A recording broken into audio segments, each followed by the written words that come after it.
Bonjour Pascal Elie de la société FEB, ravi de vous accueillir et donc je vous donne la parole. Est-ce que vous pouvez en quelques mots rapidement présenter FEB, son métier, son organisation? Oui, bien sûr, je peux présenter FEB. Donc FEB est une société d'ingénierie qui a été créée il y a une vingtaine d'années.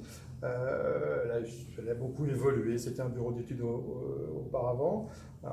Et aujourd'hui, c'est une société d'ingénierie de services industriels. Donc elle va travailler dans les domaines des télécoms, de l'informatique et de l'industrie, avec des compétences très particulières, ce que je vais appeler des niches technologiques.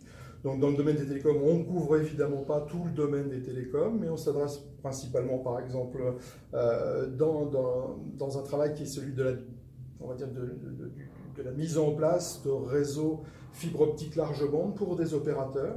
Donc on va déployer des fibres optiques, pas tirer des câbles, mais s'occuper de régénérer des signaux sur des fibres optiques large bande pour des opérateurs, donc des très gros réseaux, plutôt professionnels évidemment, et à titre pour des constructeurs télécoms. Dans le domaine de l'industrie, on va se retrouver à faire des interventions là plutôt de délégation de compétences, c'est-à-dire de déléguer des techniciens et des ingénieurs dans les équipes du client final, qui vont être des grands comptes industriels de la défense et des télécoms, pour leur proposer des compétences très spécifiques, encore une fois, dans le monde des hyperfréquences, dans le monde du contrôle de l'électronique, dans le monde du câblage, ce type de choses. Et enfin, dans l'informatique, de manière un petit peu plus large, on a aussi des compétences plutôt dans les infrastructures, dans le cloud, dans les IoT, dans le support aussi. Et enfin, on a aussi une structure dont je n'ai pas parlé tout à l'heure, qui est une structure de distribution d'équipements IT. Donc on vend des PC plutôt orientés industriels, des switches, des réseaux dans des architectures dans le domaine du green market, des choses comme ça, pour le BTP, pour le ferroviaire, pour le transport en général. Très bien. Voilà. Vous avez participé ce matin à notre matinée, une matinée de rencontre entre des candidats potentiels qui s'intéressent à vos structures, qui sont toutes, et c'était l'objet de la matinée, des PME, TPE. Qu'est-ce qui fait qu'on a envie de venir chez FEB? Qu'est-ce que vous avez envie de dire à ceux qui s'intéressent à votre société, son organisation? Est-ce que je suis le mieux placé en tant que dirigeant pour savoir pourquoi on vient chez moi? Pas sûr. D'autant que les sensibilités des candidats aujourd'hui ont changé par rapport à ma période où moi j'ai pu rechercher des emplois. C'est évident que les sensibilités des jeunes diplômés notamment ont changé.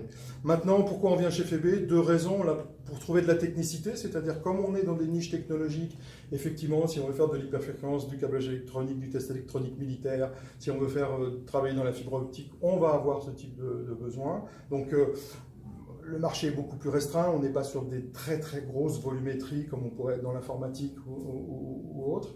Là, on est sur des gens, on va avoir une relation plus facile, on va avoir un peu plus de difficultés dans le monde des télécoms, puisqu'évidemment il y a plus de concurrence, donc évidemment on est en concurrence avec d'autres structures, et donc là il faut être attractif, et donc là c'est plutôt par rapport à l'état d'esprit, par rapport à l'ambition, et par rapport au fait que quand vous entrez dans une société comme FEB qui fait 80 personnes, vous êtes dans partie prenante dans l'entreprise, vous n'êtes pas un maillon parmi 3000 personnes par exemple. Je ne dis pas que c'est pas bien d'être un maillon, mais c'est vrai que votre poids dans l'entreprise est plus important. Et après dans le monde de l'informatique, c'est la foire d'empoigne, c'est celui qui tire le premier qui gagne.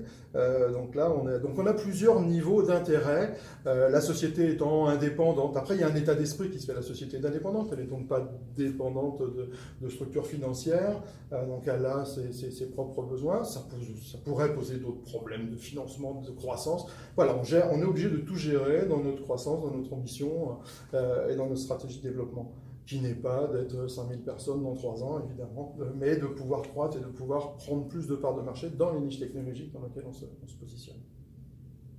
Eh bien, merci de cette Je vous en prie. présentation. C'était avec Bonne plaisir. continuation.